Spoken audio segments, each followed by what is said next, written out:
কোথাও চলছে ওয়েল্ডিং এর কাজ, কোথাও আবার রঙের। এই চিত্র সাভারের অধিকাংশ ওয়ার্কশপের।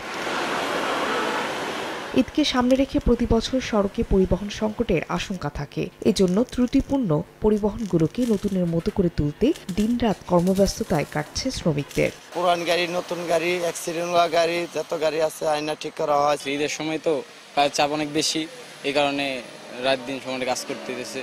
যদিও সাধারণ যাত্রীদের অভিযোগ, ঈদ এলেই মৌসুমি ব্যবসার পসরা সাজিয়ে বসেন এক শ্রেণীর অসাধু পরিবহন ব্যবসায়ীরা। ত্রুটিপূর্ণ লোকাল কিংবা টাউন সার্ভিস বাসগুলোকে কোনো রকমে রংচং মাখিয়ে দূরপাল্লার যানে পরিণত করেন। উন্নত সেবা দেওয়ার নামে অধিক ভাড়া আদায় করে ধরিয়ে দেওয়া হয় টিকিট। এতে সড়ক দুর্ঘটনায় আতঙ্ক এবং ভোগান্তি দুটি পোহাতে হয় ঈদে ঘরমুখ মানুষদের। চকচকা থেকে আমরা চড়ি, পরে তো দেখি গাড়ি তো নষ্ট হয়ে থাকে। ফিটনেস বিহীন গাড়ি হাইওয়ে রোড বা এরকম রাস্তাঘাটে চলাচল না করুক।